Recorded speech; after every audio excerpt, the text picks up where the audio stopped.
Right. Destiny, you're sitting back with Tucson.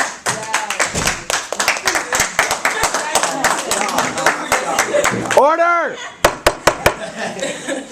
Okay, my name is Dejoy Evans. This is my team, and I'm on pro-globalization side.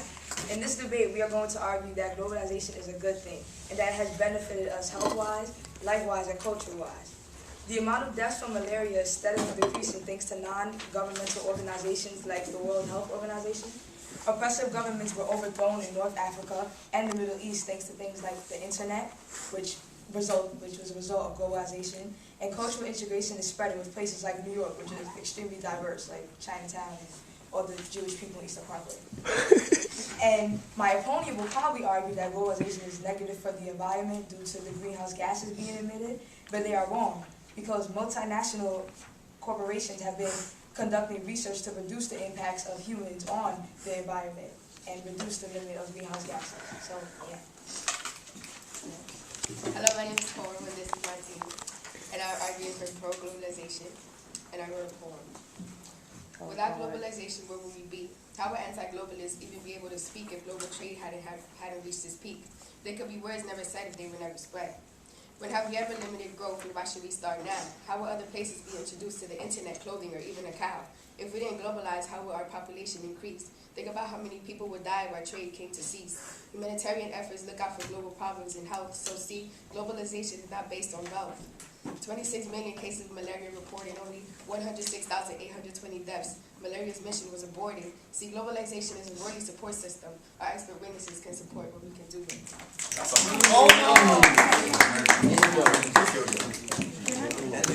Yo. Globalization from 1750 to 1900. Specifically. According to you guys, you said that, according to the money, you clearly said that companies go to other countries, specifically like India, and basically make them work so that we can all, get money, like $2 or $3 a day. And you made the ultimatum, like, we would rather be getting $2 or $3 a day than being unemployed. But the question is exactly, is the conditions that they're put in really worth $2 to $3 a day?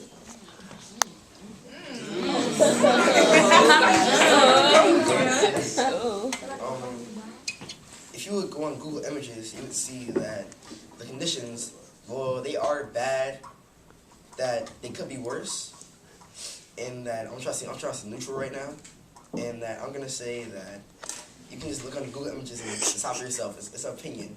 I can't give you whether it's good or bad or not. It's true, she's leading the witness. Yeah. Your next question.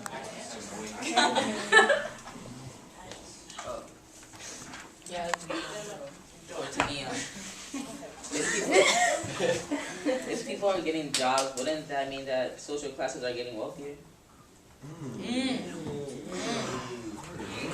Well, if you were paying attention to my argument was that yes, the wealth in countries like Latin America were increasing. However, the literacy of these social classes were decreasing because these bigger powers like the United States were focusing more on their work ethic and not so much their education, because why would Americans need to waste time on educating the people that are working for them if all they need to know is how to work a machine to get money for them? Your next question.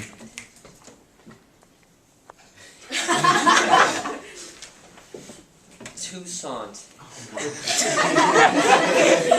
you have specific facts relating to healthcare organizations contributing to child labor? Oh, that's a really good question. I believe he wants you to repeat your question. Repeat the question. I'm happy to help. Tucson, do you have specific facts relating to healthcare organizations contributing to child labor? Because you said in your testimony that healthcare organizations contribute to child labor. I think Jeremy just wants some more support about that.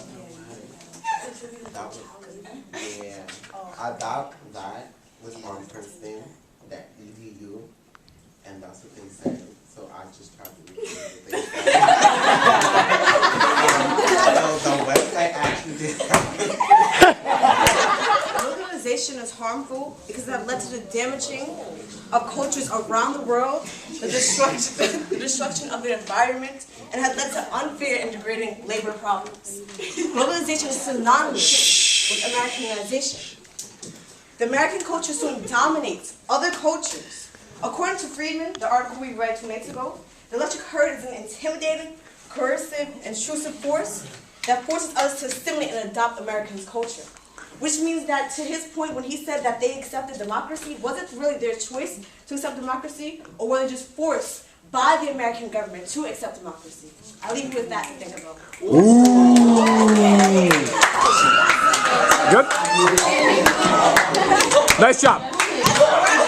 Nice job. If she's not going to be a lawyer, she can definitely be an actress in a lawyer movie. Okay, Yazzie. What do we have at stake supporting globalization? We risk environmental degradation, along with poor living conditions and the continuing of abusive labor. We also send a message to endorse assimilation as American culture becomes more popular. If we continue to support globalization, what are we really fighting for? If every country is united, what else do we need? According to the Globalization Group of 1750s to 1900s, there was a 50% increase in literacy. But what does it mean if we have exploitation of developing countries? Developing countries leave new opportunities for work, then it says, but we have more cultural problems. Although my opponent might say this induces cultural diffusion, it doesn't really mean anything if all don't get along. And then, my persuasion. Imagine living in a world where everyone wears uniform gray, there is no diversity. A world in which your own loved one is beaten down and shouted at by a vicious world for a mere 50 cents an hour. Can you see the famine and hunger that will arise? With both your family as beggars? This is what will become of us if we continue on with globalization.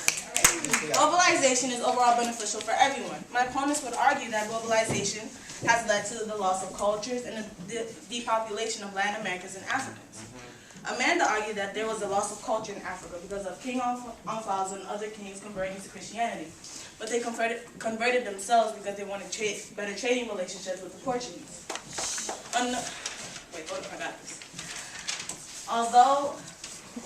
Although the depopulation of Native Americans is devastating, and the loss of culture was due to the intro of European diseases, Native Americans were capable of making tinampas, man-made islands. So who's to say they couldn't construct ships and explore the Eastern Hemisphere themselves? Another pro is the global humanitarian efforts like the Red Cross and the Global Fund to fight AIDS, tuberculosis, and malaria.